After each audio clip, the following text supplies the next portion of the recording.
Welcome to Strategic Alignment, ensuring long-term profitability in multi-brand franchising, where three industry leaders delve into the intricacies of multi-unit and multi-brand ownership.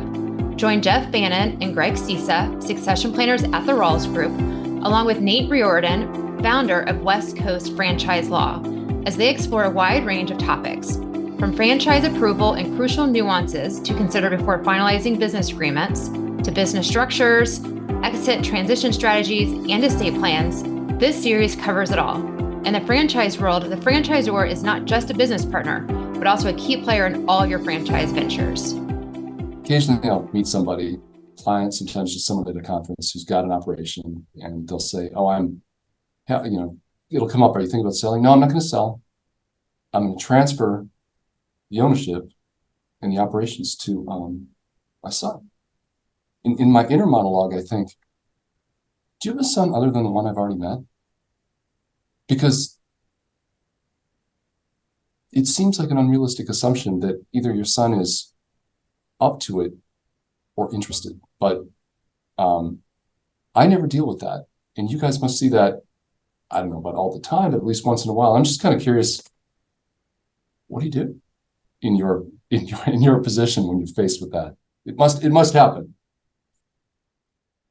Sure. I think in a lot of those cases, there's the lack of a difficult conversation that needs to be had. I think as a firm, we're, willing to walk through those dynamics through the idea that, it's not just one family that's dependent upon the performance of the business. It's usually thousands. And there's a stewardship responsibility that needs to be attached to that conversation of the continuity of the business and capable hands getting ready for it. And I think that the hallmark of most entrepreneurs is let's do this now. I'm ready. Let's go. I'll take a chance. He'll figure it out, the same way I did. And it's understanding that those personalities are very different. I can give you an example of one franchisee we work with who is total gas pedal, take it to the limits. Let's keep acquiring and going. And there's, multiple children involved in the next generation, none of whom have the capacity for the risk the dad's willing to take. And, you look at that and you say, okay, let's recognize where the appetites are. And have that conversation about what we want to have happen. What is this organization going to look like 5 years from now? And if we have a vision for what we want that, a collective vision for what we want that to be, what are the first steps we need to take to make that happen? And so as you look at unqualified successors, there is a reality that needs to sink in that this is bigger than just the family. This is bigger than just your son. This is thousands of people relying on this, and a vested interest from your key managers who have been there for however many years, who are probably more capable. And it's not an either or dynamic that you got to get past. It's a yes and dynamic. It's yes, your son or daughter or whoever can develop into a successor in this business, and you recognize that they're going to need the talents of the management team around them. And at some point, the reliance of the future of the business might be 80% on the management team and 20% on the successor. But the goal is that they need to start at that point, recognizing that's where they're at with an intentional plan to get that successor up to the competency needed to continue the business. Greg, do you have any thoughts on that?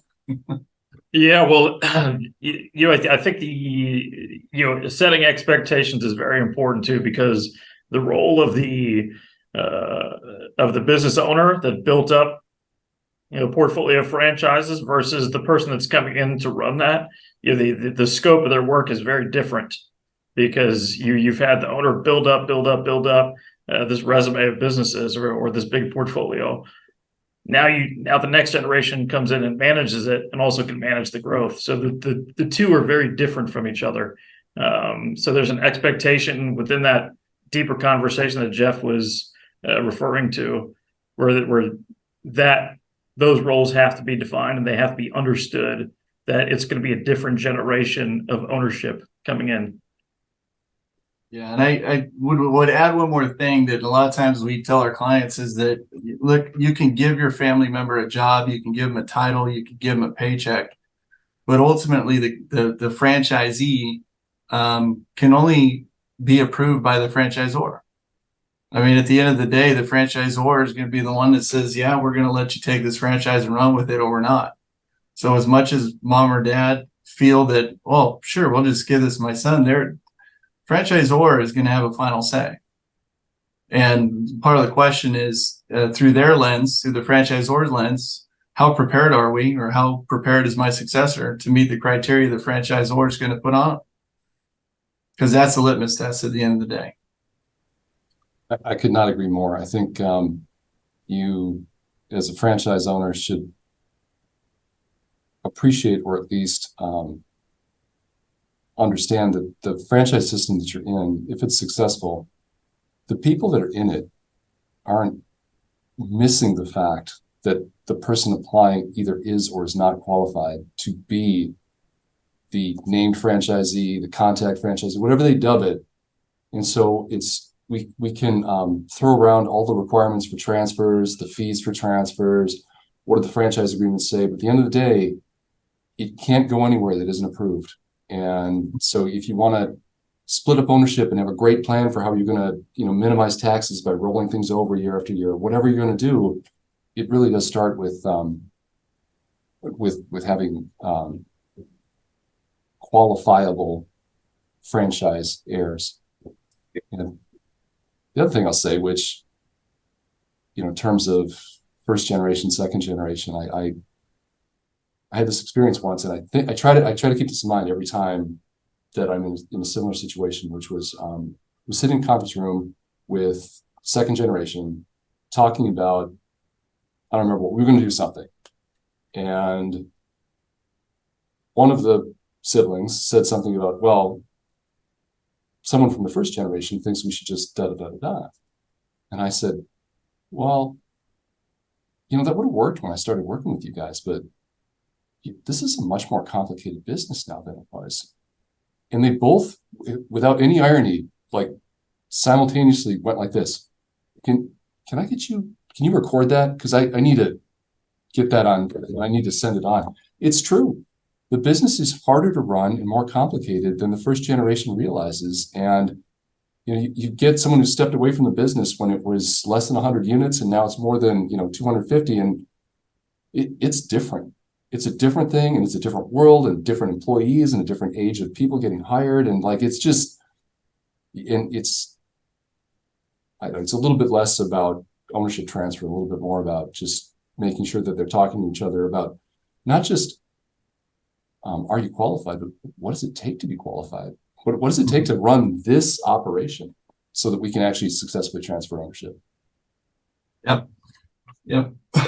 Totally agree. The short story is that the business owners who have grown the business started with next to nothing, took every dollar profit, put it back in the business, grew it and grew it and grew it. And the next generation can look at it and say, oh boy, I can't wait to just operate this and get my distributions or dividends each year. And this is going to be fun. It's two totally different worlds, and the business is in a totally different place than it was when generation one started. This is only one out of our 8-episode series focused on ensuring long-term profitability in multi-brand franchising. Continue listening to the series now or come back for more. Each topic featured may want you to learn something new. Succession planning allows you to create more control over the future you envision by proactively addressing possible, probable, and potential issues impacting your long-term goals. You can create many options at your fingertips. Do you have a question you want to discuss with an expert? Feel free to reach out directly to Jeff, Greg, or Nate at the email addresses listed on the screen. Strategic alignment, ensuring long-term profitability in multi-brand franchising, is a part of the Rawls Group's Advancing Your Business, People, and Legacy Conversation series.